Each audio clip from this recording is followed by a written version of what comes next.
This is Rebel Therapist, a podcast for entrepreneurs who are trained as therapists and who want to level up their businesses, make a bigger impact, feel fulfilled, and be very well paid. I'm your host, Annie Schusler. This is part 3 in a pod mini-series where we get to hear directly from folks who've been through Rebel Therapist programs.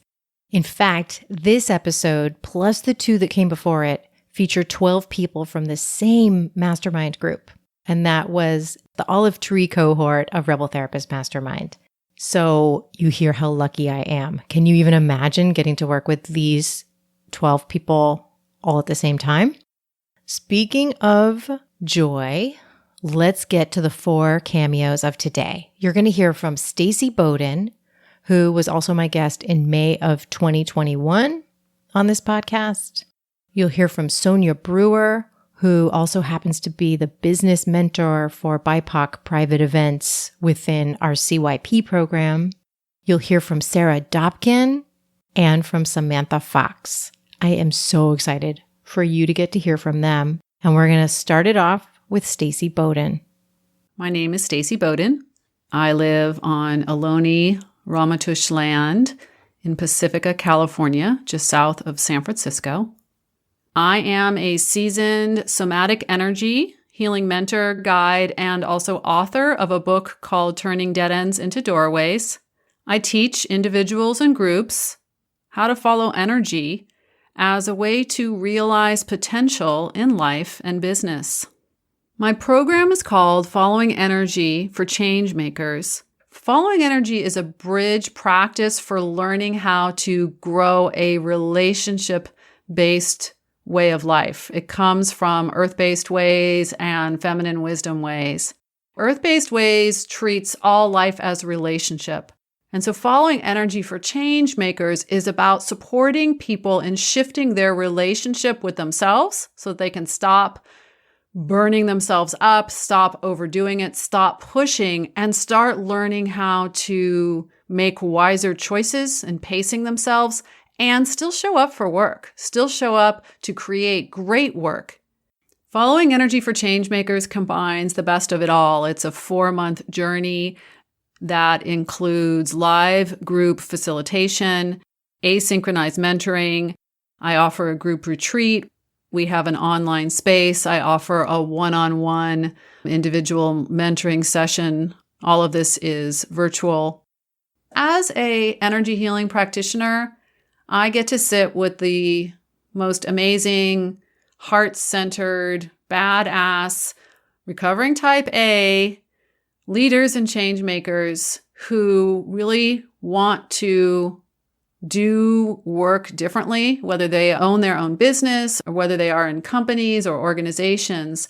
And what I began to notice through sitting with them is that it can be lonely. It felt time to create a safe harbor so that we could all come together and support each other in learning how to practice following energy inside of ourselves and in daily life through our work. One of the biggest benefits of following energy for change makers is getting to have contact with other leaders who also want to have a different kind of relationship with themselves and with their teams and with leadership. And we get to talk about how do we do this differently using my book as a foundation for discussion and practice. So part of the outcome of following energy for change makers is community, is actually learning how to move through life differently and learning how to follow energy, which ends up expanding potential. One of the benefits that is surprising me is it's almost like an incubator where there's a group of really smart, heartfelt, badass leaders who are out there doing the work in the world, and they're coming together to sit at this table, and we're learning something together, and they're growing community, and we're also able to bounce ideas off of each other that then they can each bring out and bring back into their daily lives and work. And we're getting to have that experience over and over again. It's a very delicious and inspiring and nourishing and fun and thoughtful, wise community that is growing through following energy for change makers.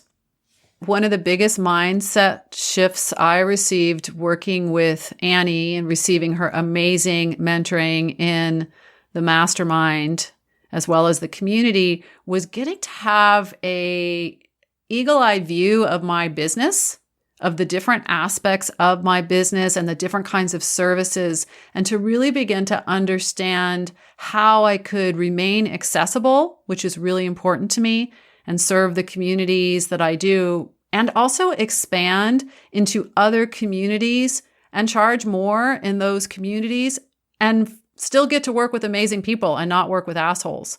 That was probably my biggest fear, was that if I started charging a lot more for certain programs, that it wouldn't draw the kind of people who are my people.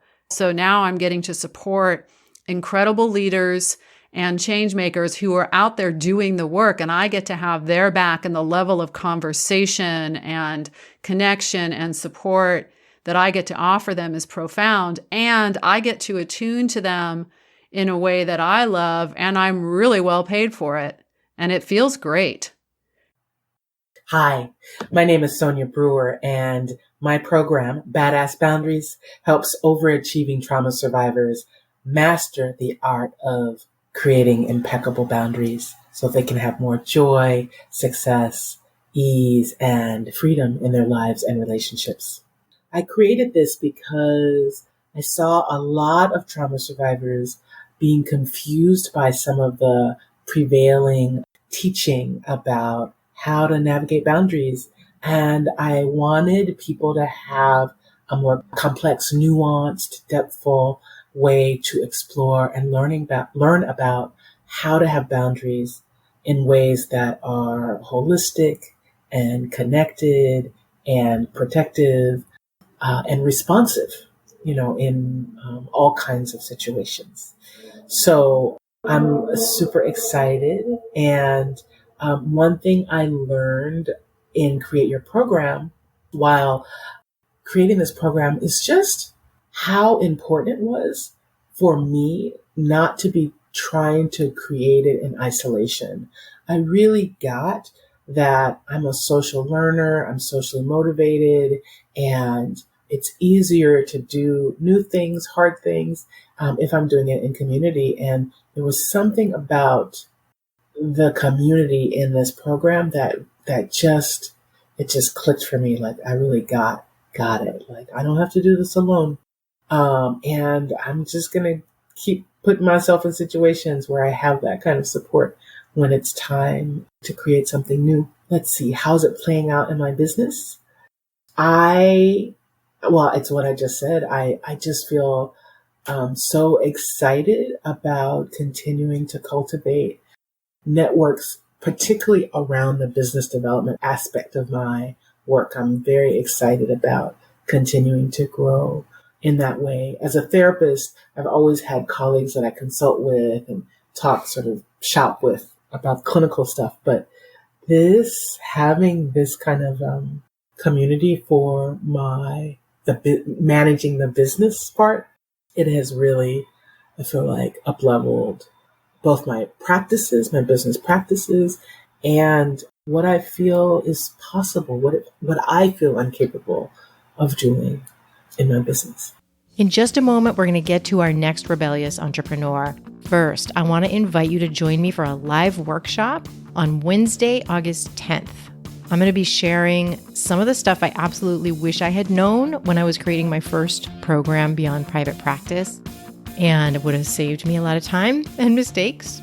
You're going to hear about choosing a viable niche, identifying what kind of program you should start with as your first pilot program. You'll learn some pitfalls that you can avoid so you can find success with this a lot more quickly than I did. And you're also going to hear about my 8-week small group coaching experience, Create Your Program. And I'm going to leave some time to answer all of your questions. So sign up for this, grab your spot by going to rebeltherapist.me/beyond, and you're going to get a recording if you sign up. So even if you can't make it on August 10th, 2022, go ahead and sign up and you're going to get a recording. All right, let's get to the fabulous Sarah Dobkin. Hi, my name is Sarah Dobkin. I'm a clinical social worker in the San Francisco Bay Area. Over the past 9 months, I've created a 5-week program called The Puzzle of Parenting that supports high-achieving parents to feel more confident as they raise their toddlers and preschool-age children. In this program, I work individually with a parent or parenting couple to develop strategies that work for them and their family based on their own observations, understanding, and reflections. My program is built on the foundational principles that all behavior has meaning, children's behaviors and adults' behaviors. And when we can understand the needs that drive our behaviors and our children's behaviors, we can create better connections and find more joy in our relationships. I started this work because I was an infant and early childhood mental health specialist before becoming a parent myself. I'd read books and attended trainings and learned a lot about child development and parenting skills. And then I became a parent, to twins. And all the things I thought I knew became difficult to implement. I remember sitting with a colleague while I was going through one sleep training battle or another and saying, "Can you just tell me what I need to do to get this kid to sleep?" To which she responded, "I could tell you something, but the only thing that's going to work is you deciding you know what's best." This response has guided the way I think about how I support parents to both understand their own needs and their children's needs, and to inspire them to feel confident they know what's best. I know that there isn't one right way, and as my colleague reminded me, any strategy for responding effectively to children must involve an adult feeling confident that what they are doing is the best they can do for their child right now, not feeling, "I've tried everything else, this is my last resort," or feeling, "I know I should do it differently, but I'm exhausted and this is all I have left to give." And especially not, "This is what I'm supposed to do." That last one is hard to avoid for those of us who are used to doing what we're supposed to do, doing it well, and getting rewarded. In both my personal and my professional roles, I get a lot of marketing about how to deal with any number of parenting struggles. This marketing is usually suggesting a lot of simple solutions that have supposed life-changing effects. I knew, going into creating my program, this marketing approach wasn't going to work for me. I wasn't going to be able to sell my program as a quick fix or a single solution, and I wasn't going to be able to offer the 5 things you have to try right now. Because the parents I hear from, the parents I know, are all different. They have different values, different needs, and different routines. And while their goals of having safe and healthy children might be the same, the ways they achieve that may be different because their children are also different. Ironically, or perhaps very predictably, one of the things that has been hardest for me in the process of building and selling this program is finding my own confidence. Because I'm wanting to avoid those quick solutions, it means I sometimes end up feeling like I don't have anything concrete to offer. Plus, with my own young children at home, I have plenty of opportunities to walk the walk, and plenty of opportunities to observe how hard what I'm asking parents to do is for me to do myself. And it's happened, more than I care to admit, that I have gone directly from meeting with parents about their toddlers' tantrums into my very own power struggle at preschool pickup, and wondered, do I really know what I'm talking about? Working closely with a group of entrepreneurs and program developers has given me a chance to observe the ways that we all wonder this, the ways that each of us, in very different stages of developing our programs and businesses, have felt successful and have felt less than. I've been inspired and learned to take risks that I wouldn't have taken before, to remember that in creating a program, my role is not to fix things for someone or to have all the answers, but to help them know this same fact, that we all wonder if we have any clue what we're doing, and that kind of wondering is okay, it's healthy, and it can even be constructive when I don't get stuck in a place of letting that wondering reinforce questions about my self-worth. This learning also supports me to create the content that so far has driven much of my marketing. I worry less about appearing to be an expert. I worry less about my content needing to appeal to everyone. I worry less about the fear that someone will read what I'm saying and have a dozen articles to disprove it. Because, 1, I know that people are going to have different answers. 2, I know that I'm going to make mistakes. And 3, I know that people who find my content appealing are going to find my style appealing. And when those people pay for my program, I know it's not for some secret I have access to that I'm going to share with them. It's for my time and attention. Or, said another way, I know that what I have to give is not just information. It's a way of thinking, a way of honoring effort, of building skills, of seeing and hearing, of creating empathy. And that comes from who I am and how I am, not only what I know. And as it turns out, this is the same thing I want parents to know about parenting. Hi, everybody. I'm Samantha Fox from New York City, and my program is called Curious Questioning and Coming Out. It is a 7-week group program for women who are coming out later in life, either have been married to men, are separated from men, divorced from men, have only dated and partnered with men, and it is for women exploring their sexuality later on in life. And the reason I created this program is because I actually went through this myself. I was married for 7 years and had 3 little babies, and I realized that I was not straight, and I ended up in a relationship with a woman and went through quite a journey the last 20 years. And I really feel like this subgroup of the LGBTQ community needs somebody who has all of the experience and skills that I have. I also absolutely love this topic and have endless amounts of curiosity about it. So my idea behind creating the program is to help women navigate this journey, recognize compulsory heterosexuality, learn how to break out of these constructs that society has placed upon us, and find more understanding, acceptance, and even come to the point of embracing themselves and having pride about being not straight or bisexual or lesbian or queer or pansexual, whatever it is that they come to identify as. So yeah, the outcome of the program itself is just this huge transformation, which I've watched women go through, and it is so exciting where they come in and they are filled with shame and guilt and grief, which is certainly all part of the process. And then they go through the program and learn a lot in the process and in community. And they leave with sort of a new chosen family in their community of other women going through similar experiences. And they're really transformed. And it's so exciting for me. It's like I come full circle with this program. One of the things that I learned in the process of creating and marketing my program was to let go of the idea that I needed things to be perfect, that I needed to have the program completely figured out and laid out and mapped out and slides and whatnot before I ran my pilot program.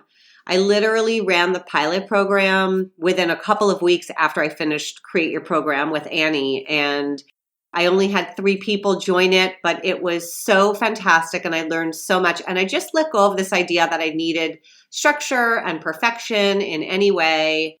And I have continued to really follow that idea that I can just throw myself out there into the world, and what I say will have value to some people, not all people, and really making peace with that I don't have to be perfect. I don't have to say it perfectly. If people don't like it, that's okay. They don't have to listen to me. And a lot of people will get great value out of the things that I say. And I'm seeing this coming back at me I'm currently about to start my next program, and it's full. I have 9 people in it, and my goal was 8, and I have 9, and I'm just so excited, and it's so rewarding. And so, yeah, the more I've let go of this idea of perfection and needing to know exactly what I'm going to say before I say it, and I just come up with things on the spot that I want to say and let perfection just float away, the more I feel like I've gotten a lot of energy coming back at me, really, really positive feedback, a lot of women feeling seen and understood, and really thanking me for putting this content out there into the world to help them. So yeah, that's my program, Curious Questioning and Coming Out. All right, I really want to thank Stacy, Sonia, Sarah, and Samantha, and I didn't mean to do all S names today. It just kind of happened. You can absolutely and should absolutely find out more about their work. To learn more about Staci Boden, go to dancing-tree.com. To learn more about Sonia Brewer, go to becomingunstoppable.net. To learn more about Sarah Dobkin, go to parenthoodpuzzle.com. And to learn more about Samantha Fox, go to curiousquestioningandcomingout.com. If you missed any of those URLs, head over to rebeltherapist.me for the show notes, and it's all there. I also want to thank Cosmo Palms, our editor.